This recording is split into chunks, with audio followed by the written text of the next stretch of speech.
What's up, and welcome to another edition of Locked On NBA, the biggest stories with the local experts. I'm your host, Jackson Gatlin, also host of Locked On Rockets right here on the Locked On Podcast Network. Today, we chatted with Andy Kamenetzky from Locked On Lakers as the poor NBA officiating in Lakers versus Celtics leads to some very, very choice commentary from LeBron James and company. Plus, the Lakers get some much-needed front-court help with the return of Anthony Davis and by trading for Rui Hachimura. We're going to break it all down for you, but first, today's episode is brought to you by Prize Picks.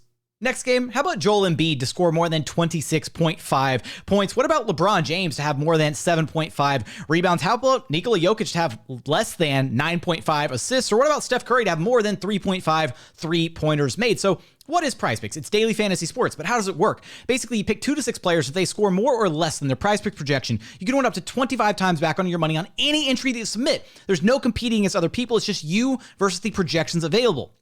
Best part, Prize Picks offers projections on any sport that you watch. That's NBA, NFL, MLB, NHL, PGA, you name it, they've got you covered over at Prize Picks. Entries can be made in 60 seconds or less, just 1 minute. It's that simple. They're safe, they offer incredibly fast withdrawals, currently operational in over 30 states and Canada. Download the Prize Picks app or go to prizepicks.com to sign up and play daily fantasy sports. First-time users can receive a 100% instant deposit match up to $100 with promo code LOCKEDON. If you deposit $100, Prize Picks will give you $100. If you deposit $50, Prize Picks will give you $50. Don't forget to enter promo code LOCKEDON at sign up for an instant deposit match up to $100.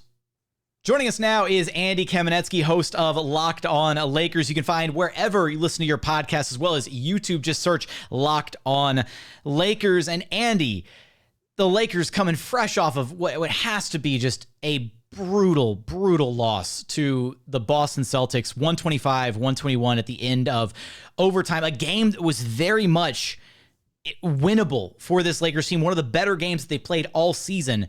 And the outcry kind of from this game at the end, the no call at the end of regulation, LeBron James drives to the basket, clearly gets fouled. The refs swallow their whistles. And then the Lakers wind up losing this game. There were some very choice words from LeBron, from AD after this game, Darvin Ham as well, maybe playing things a bit more, politically safe. But just what is your reaction? What do you make of the reactions from the team and kind of the general state of officiating kind of as it relates to the Lakers, but also the NBA at large this season?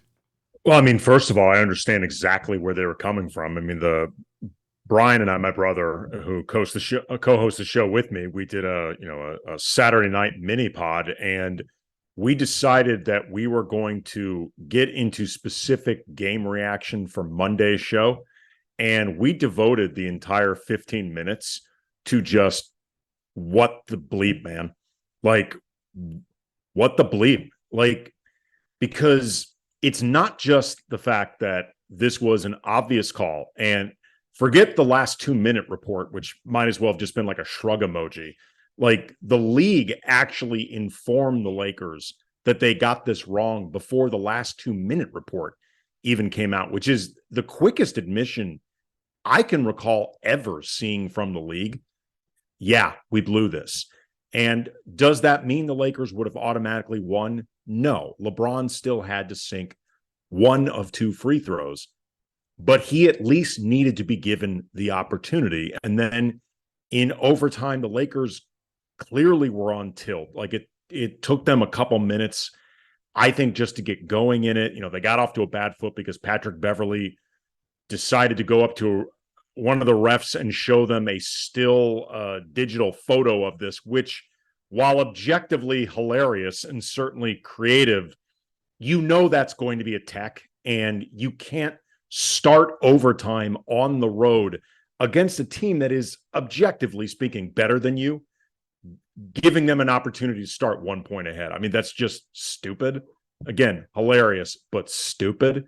And then the Lakers executed really badly in the last minute on both ends in overtime. So, there were things, obviously, that were in their own hands with losing this game, but it doesn't change the fact that they got legitimately robbed of a chance to win this game. And as LeBron pointed out afterwards, it's not the first time it's happened to him this season, where, not saying this as a Laker fan and host, not saying this as somebody who listens to Laker fans all the time at Cam Brothers on Twitter, ESPN 710, where I often host, that sort of thing. I'm talking the league has admitted they've missed calls on LeBron. They've missed calls with the Lakers in general. They don't have the luxury of time right now.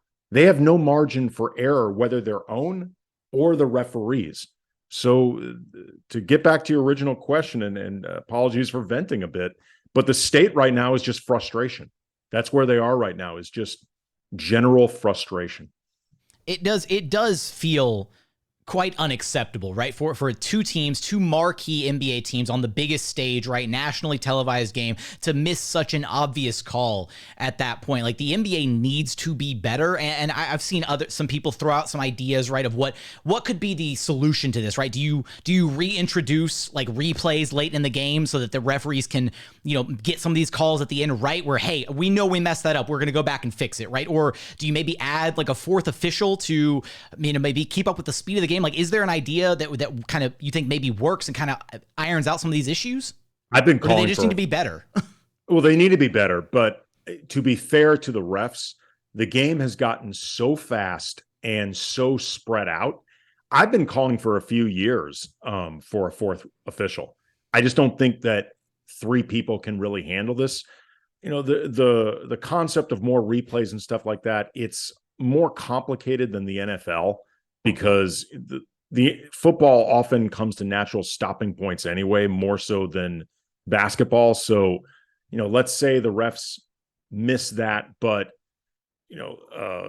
LeBron or somebody else gets an offensive rebound. Do you stop it there? Like, you know what I mean? Like, do you give them the chance to put it back, then blow the play dead? Like, there's a lot to try. Where do you rewind the game to at that point? So maybe there is a way of doing this with replay and stuff like that. It's just going to be very complicated. To me, a simpler and more obvious approach to trying to help us, if nothing else, would be a fourth official.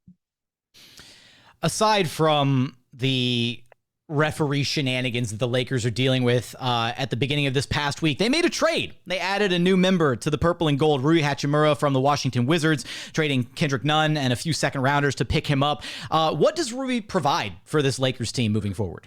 First of all, he provides size. This is a team that along the front line, the 4 or 5 positions, has just needed more optionality, particularly when AD was out. But even now, he in a lot of ways reminds me of what Markieff Morris was for the Lakers the year they won the championship.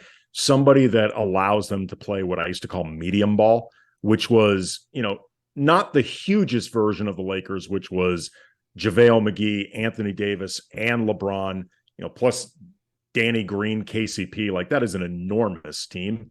But when you had Markieff out there, they were still larger than most teams. I think Rui gives them that type of optionality. For a while, the team was just too guard heavy. He gives them some scoring also in options in ways that they didn't have really beyond AD and LeBron. Thomas Bryant has been pretty good in this time that he was filling in for LeBron, but he's not somebody that can create his own shot, whereas Rui can. And I think even though he's not necessarily a fantastic rebounder himself, he's solid, and just his size out there, we've seen it in the 2 games he's played with the Lakers. Him being out there sometimes just makes it easier for other guys to get rebounds, and the Lakers have been getting killed a lot on the glass this year. Well, Rui also isn't the only frontline reinforcement that the Lakers got this past week, because they got a guy back named Anthony Davis, who was sorely missed. He's averaging 18.5 points, 11 boards in his couple games since returning. How has he looked since getting back on the court? Is there like a minutes restriction at all with him, or is it just, full blast, let's go? Well, he was supposed to be on a minutes restriction the first game back. It had been reported at 20 to 24, but he played around 26. And I think it really spoke to the necessity of the Lakers needing to win that game, even though the Lakers were up, like 8-10 points, something like that in the last few minutes. I think Darvin Ham was just not going to take any chances. AD looked really good in this game, particularly in the second half. Second game back against Boston, I thought he looked good, not great. At times, I thought he was pretty impactful. At times, he looked to me like a guy still figuring out his timing. He came off the bench in the first half, then started the second half of the game. But obviously just him being back is a major piece that this team was missing. I think it might take a game or two for him to start looking consistently like Anthony Davis, and that game is not going to be Monday against the Nets. The Lakers have already ruled him and LeBron out. I hope it's just because they're playing the Nets, then the Knicks back to back, and they're just preemptively making a choice on back to backs, especially coming off an overtime. I hope it's nothing else with either one of those guys. But I think once you get a couple games of AD just back in rhythm, you're going to remember why he was so missed in the first place.